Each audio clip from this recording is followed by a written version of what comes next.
me ask you something. Are you ready to take back the White House and take back our country? Well, so am I, and I am so ready to see Virginia in the winning Democratic column in November.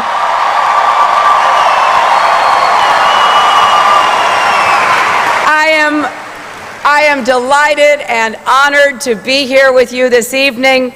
I want to thank Delegate Jennifer McClellan for not only that introduction, but her commitment to public service and leadership.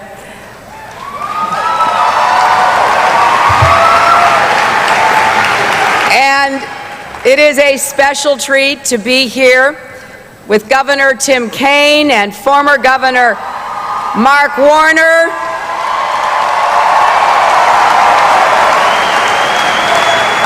current Richmond Mayor and former Governor Doug Wilder. I want to thank you so much for sending Jim Webb to the Senate.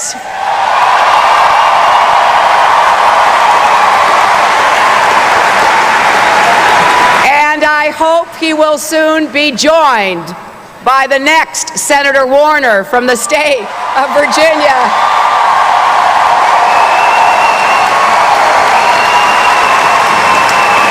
And I want to acknowledge your congressional delegation, Congressman Moran and Scott and Boucher, and the executive director of the party, Amy Rieger, who's done a wonderful job at this huge Jefferson-Jackson Day dinner. Now, let me ask you for a moment to imagine that it is finally January 20th, 2009.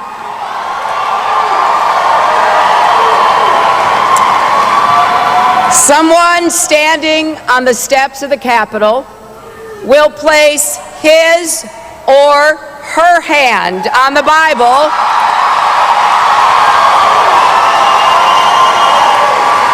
and be sworn in as the 44th President of the United States. Our task tonight is to make sure that president is a Democrat.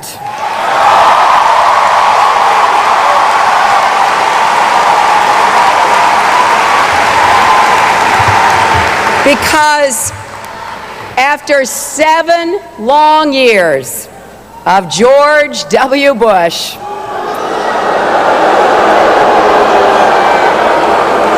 7 years of incompetence, corruption, and cronyism, 7 years of government of the few, by the few, and for the few, the next president will face tremendous challenges.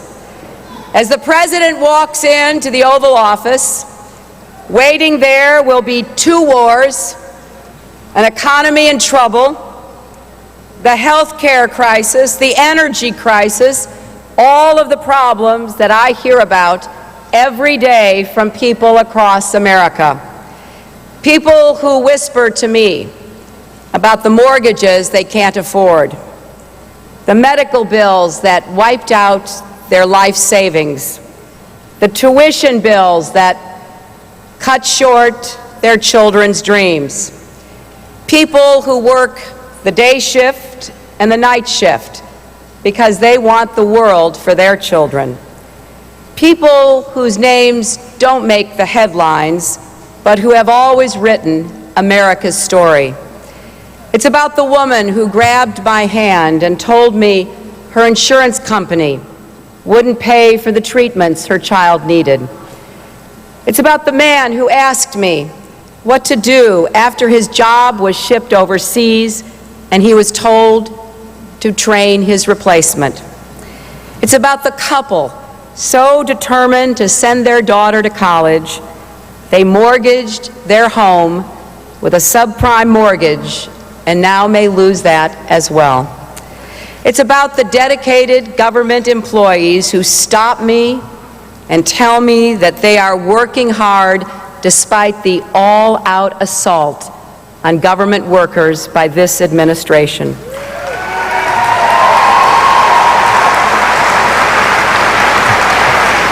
You know, for me, politics isn't a game.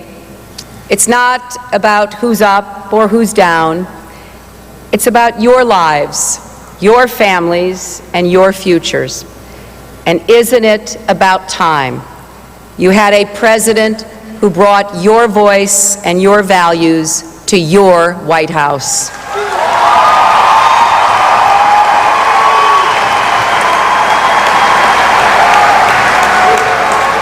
This election is also about all those Americans who want to seize this moment to build the kind of future that we know awaits. It's about teachers determined to see their students succeed in this new century, and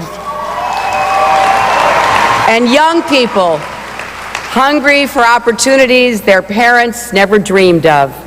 It's about the businesses and the unions training people for green-collar jobs, the high-wage, high-skill, clean energy jobs of the future.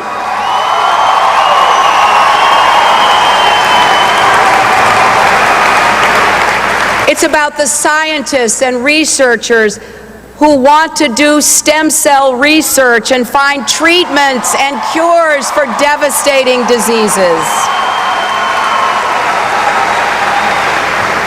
It's about our contractors and construction workers who want to rebuild America, from the bridges in Minnesota to the levees in New Orleans. It's about our men and women who wear the uniform of our country, who deserve a commander-in-chief who knows they are magnificent, but that force should be used as a last resort, not a first resort.